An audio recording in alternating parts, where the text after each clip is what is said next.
Hello viewers, I hope you're all doing fine.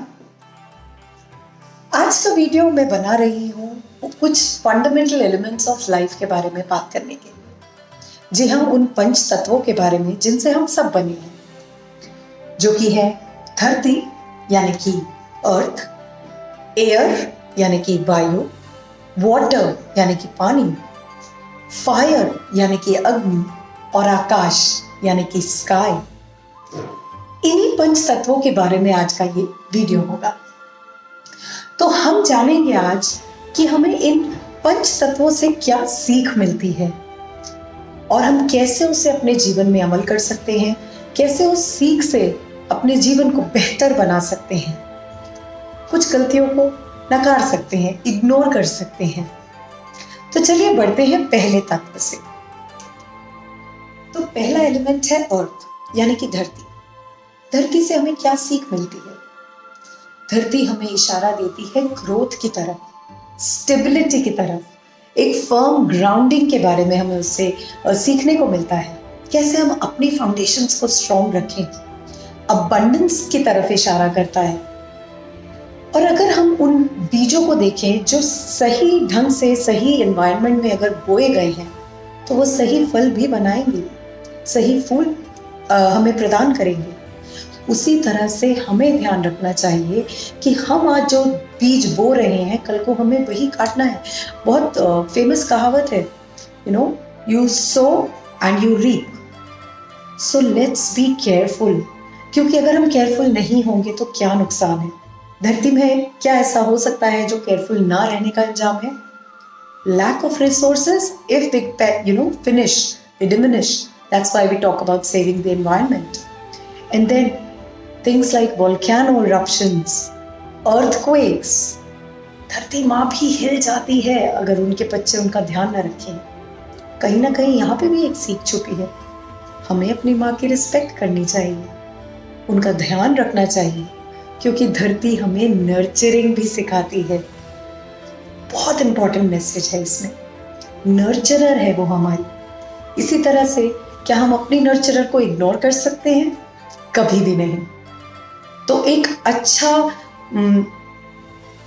पुत्र या पुत्री बनने के लिए, बच्चा बनने के लिए पहला लेसन तो धरती से ही सीखने को मिल रहा है कि अपनी मदर अर्थ की एंड योर मदर योरसेल्फ, उनकी रिस्पेक्ट करो, उनकी केयर करो। ये थी पहली सीख, पहले एलिमेंट धरती से। अब बात करते हैं दूसरे एलिमेंट की, जो कि है वाटर, पानी। पानी हमें क्या सिखाता है? Purification, protection, healing, abundance, and it's in so many colours. अगर आप नदियां देखें, झरने देखें, oceans, rivers, seas, you will find them of different colours. यानी कि एक इंसान, यानी कि एक पर्टिकुलर पर्सनालिटी के अंदर भी कई सारे शेड्स छुपे हैं, हमारे कई रंग हैं। हमें ध्यान क्या देना है कि हम अडेप्टेबल रहें। जैसे पानी अपना आकार एक सांचे में डालो, उसका आकार ले लेता है, रूप में ढल जाता है। जिस बर्तन में डालो उसकी शेप ले सकता है। उतना अडेप्टेबल अगर हम खुद को बनाएं तो ये एक बहुत बड़ी सीख हमें मिलती है अपने रिश्तों को संभालने में। कितने अडेप्टेबल हम हैं। वो एक सॉल्वेंट भी है, उसमें कुछ चीज़ें मिक्स हो जाती हैं, घुल जाती हैं। हम कितना घुल मिल पाते हैं, किन लोगों के साथ घुल मिल पाते हैं, कितने प्योर रहते हैं। प्यूरिफिकेशन, आप देखिए, आपके जन्म पे आपको उसी पानी से नहलाया जाता है और अलविदा भी उसी से होता है। क्यों हम गंगा स्नान करते हैं? कि हमारे पाप धुल जाए। तो इस प्योर सोल को प्योर रखने के लिए और अपने आप को पानी के तत्व से कुछ सीख देने के लिए, and we have made majority of water content is in our body. So अगर हम अपना ध्यान नहीं रखेंगे या हम पानी से ये सीख नहीं लेंगे, पानी अगर बिगड़ जाए तो क्या होगा? फ्लड्स, प्रलय, आई थिंक कितना कुछ हो सकता है अगर पानी अपने पे आ जाए तो। ना पहाड़ रुकेंगे उसके सामने, ना कुछ और। हमारा तो कोई अस्तित्व ही नहीं रहेगा। तो सीखना चाहिए हमें पानी से कैसे हम प्योर रहें, क्योंकि प्योर पानी का ही इस्तेमाल है, उपयोगी बनता है, वो यूजफुल होता है। क्या हम यूजफुल हैं? हम सब में योग्यता तो हो सकती है, पर क्या हम उपयोगी हैं या नहीं, ये सीख भी हमें पानी से मिलती है। बारिश में गिरा हुआ पानी शायद हम पी ना सकें, मगर साफ स्वच्छ पानी हम पी सकते हैं। तो पानी हमें हीलिंग की भी कैपेसिटी देता है। आप देखेंगे पुराने जमाने में लोग श्राप भी देते थे और संकल्प भी करते थे उसी पानी को हाथ में लेके। इतना पावरफुल है पानी। तो हमें पानी को बचाना भी चाहिए और उससे मिलने वाली शिक्षा पे ध्यान भी देना चाहिए। अब बात करते हैं थर्ड एलिमेंट यानी कि फायर की, अग्नि। अग्नि किसका प्रतीक है? लाइट का, इल्यूमिनेशन एंड ऑल्सो वार्मथ। अगर आप देखें पुराने ज़माने में हम बॉनफायर करते थे या आग इसलिए भी जलाते थे क्योंकि हमें अपने आप को वाइल्ड लाइफ से बचाना पड़ता था, तो वो एक सर्वाइवल का प्रतीक था। बट धीरे धीरे उसी अग्नि में हमने टूल्स बनाए, उसमें खाना बनाया, ज्वेलरी बनाई और बहुत कुछ करने लगे, तो फायर हमारे काम आने लगी। इसी तरह आज की दुनिया में अगर हमारे अंदर का स्पार्क हमें जगाना है, उसको एनलाइटेंड रखना है अपने आप को, तो I think knowledge is the best thing that can light that fire within you. Knowledge बढ़ाना चीज़ों के बारे में, ऑब्जर्वेशन अपनी स्ट्रॉन्ग रखना और नॉलेज को शेयर करते रहना बहुत अच्छी सीख है, क्योंकि बढ़ती ही है नॉलेज बांटने से। आग को भी आप जितना इस्तेमाल करेंगे और एक चीज़ से, एक कैंडल से दूसरी जगाते चले जाएंगे तो रोशनी बढ़ती ही चली जाएगी। ध्यान ये रखना है कि जिस तरह से किसी ज्वेलरी के पीस को या कंगन को, नेकलेस को आग की तपिश से गुजरना पड़ता है, उसी तरह जीवन में हमारे चैलेंजेस भी हमें कुछ निखार रहे हैं। अगर हम अपने एनलाइटनमेंट को फायर के ड्रॉबैक्स की तरफ नहीं ढलने दें, जैसे कि अगर हम नॉलेज की वजह से एनलाइटेंड हैं तो ओवर कॉन्फिडेंस हमें जला भी सकता है।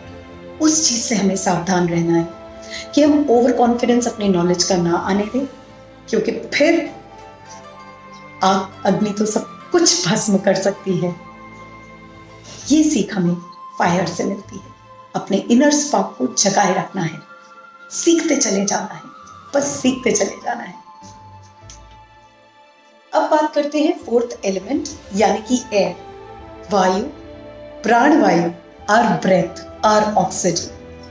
देखिए, जब एक शिशु जन्म लेता है तो सबसे पहले सबको पता है कि वो सांस तो ले ही रहा है, मगर वो साथ साथ बोलने भी शुरू करता है। जब एक शिशु बोल रहा है, what is it? It is just a throw of air. ये एयर हमें इतनी बड़ी सीख देती है कि हमें इसे प्योर, नॉन कंटैमिनेटेड इसलिए भी रखना चाहिए क्योंकि जो हम एक्सेल कर रहे हैं वही हमें धीरे धीरे इनहेल करना पड़ेगा। और यहाँ मैं बात शब्दों की भी कर रही हूँ, जो कि उसी एयर की वजह से हम बोल पा रहे हैं। सारे कम्युनिकेशन का आधार ये एयर है। तो अगर हम इसे नॉन कंटैमिनेटेड रखें, प्योर रखें, like a communication from a heart to the other heart, ये हमें एयर से सीखने को मिलता है। पोल्यूटेड नहीं होने चाहिए। जो शब्द आज हम बोलेंगे, अगर वो अब्यूजिव लैंग्वेज है, किसी को हर्ट फीलिंग्स दे रहे हैं, तो ये कार्मिक साइकिल है, ये वापस आएगी। हमें इस बात का ध्यान रखना है कि एयर हमें ये भी सिखाती है कि वो भी डिस्ट्रक्टिव हो सकती है। Storms, winds, hurricanes, tornadoes and what not. तो हमारा अटेम्प्ट ये होना चाहिए कि एयर जो हम इनहेल करें उसे भी हम साफ सुथरा रखें, और जिन शब्दों को हम उच्चारण करें, जिन शब्दों का हम उच्चारण करें, वो भी इतने प्योर होने चाहिए कि कल को जब हमें सुनने को मिले तो दूसरे के मुंह से निकली हुई वाणी, उनके थ्रो ऑफ एयर से हम हर्ट नहीं होने चाहिए। है ना एक बहुत सुंदर बात। Finally the fifth one, that is sky. Ether भी बोलते हैं आकाश। ये किस चीज का प्रतीक है? हमारी इमोशंस का, हमारी फीलिंग्स का और अबंडेंस का। ये सिखाता है कि हमें स्केर्सिटी मेंटालिटी से नहीं जीना चाहिए, अभाव के भाव से नहीं जीना चाहिए। ये नहीं सोचना चाहिए दुनिया में या मेरे पास किन चीज़ों की कमी है। रादर इससे हमें ग्रैटिट्यूड की फीलिंग आती है कि हमें उन चीज़ों की तरफ ध्यान देना चाहिए जो हमारे पास ऑलरेडी हैं। And when we are thankful for something that we already have, the universe helps you to multiply it, let it grow. Sky इतना abundance का feeling हमें देता है. उसके अलावा अगर आपने ध्यान दिया होगा, चाहे हम छोटे रहे हों या हमारे बड़े होने पर, हमने बादलों में कुछ images हमेशा ढूंढी हैं. ये भी एक सीख है. ये सिखाता है कि हमें उसी बच्चे की तरह क्रिएटिव और इमेजिनेटिव ताउम्र रहना चाहिए. क्यों? क्योंकि इससे हम अडेप्टेबल बनते हैं. एक दूसरे का व्यू पॉइंट समझने में आसानी होती है कि मैंने ऐसा सोचा मगर उसने कुछ और ढूंढा उस इमेज में, उस बादल में. इससे हम एक दूसरे के नजरिए को समझने के लिए सक्षम होते हैं. ध्यान रखने वाली बात यह है कि अगर हम इसको गिवर का भी प्रतीक माने, स्काई हमें लाइट दे रहा है, रेन दे रहा है और ये मैसेज दे रहा है कि हमें भी हमेशा देने वाला हाथ आगे बढ़ाना चाहिए. कोशिश कीजिए कि दुनिया में कुछ दीजिए, आपका पर्पस सॉल्व होगा आने का, चाहे वो कोई किसी को सीख ही क्यों ना हो. कुछ देने का भाव अपने आप में एक कंटेंटमेंट की फीलिंग लाता है, संपूर्णता की. हाँ, मेरे पास सब कुछ है, जितना मुझे ज़रूरत है. एक सैटिस्फैक्शन की फीलिंग आती है. तो स्काई हमें ये सीख देता है कि दुनिया में सब कुछ अबंडेंस में है. बस आप दिल से उससे विश्वास रखकर मांग कर देखिए, चाह कर देखिए और इस इंटेंशन से अपने पास चीज़ें और फीलिंग्स और इमोशंस आने दीजिए कि वही इंटेंशन से आप देने का भाव रखते हैं. शायद आने वाली पीढ़ी को हमें यही सीख देनी है, कैसे वो एक गिवर मेंटालिटी रखे अपने अंदर. तो स्काई से हमें यही सीख मिलती है. फाइनली मैं ये कहना चाहूँगी कि इन्हीं 5 पंच तत्वों के ऊपर जो ये वीडियो है वो हमें बहुत कुछ सीख दे रहा है. कुछ चीज़ें मैंने बात की, कुछ ऐसी भी होंगी जो शायद मैंने नहीं बोली होंगी, मगर आप अगर अपनी प्रकृति पे ध्यान दें, अपनी मदर नेचर पे, सब चीज़ों पर ध्यान दें, पानी की फ्लूइडिटी, अडेप्टेबिलिटी पे ध्यान दें, आप अग्नि की प्योरिटी और चीज़ों को तराशने की क्वालिटी पे ध्यान दें, अपने अंदर के इनर स्पार्क को जगाए रखें, अपनी क्रिएटिविटी, इमेजिनेशन को जिंदा रखें और एक शुद्ध मन से शुद्ध चीज़ों का उच्चारण करना और प्योर फीलिंग्स रखना. कंटामिनेटेड नहीं हो हमारी वाणी भी, हमारी एयर भी. कितना कुछ है जो इस वीडियो से हमें सीखने को मिल रहा है. बस ध्यान देने की बात है. ये मेरा प्रयास था आप लोगों तक एक छोटा सा मैसेज पहुंचाने का जो मैंने सीखा इस नेचर से. आई होप आपको ये वीडियो अच्छा लगा होगा. अगर अच्छा लगा तो इसे लाइक कीजिए, शेयर कीजिए. अगर आपने सब्सक्राइब नहीं किया है तो मेरे चैनल को सब्सक्राइब कीजिए और अच्छे मज़ेदार वीडियोस देखने के लिए जो कि पॉजिटिविटी ही बढ़ाएंगे. Till then, until my next video, stay blessed, observe around you, learn from every little thing around you. That is my message from this video. Take care and bye-bye.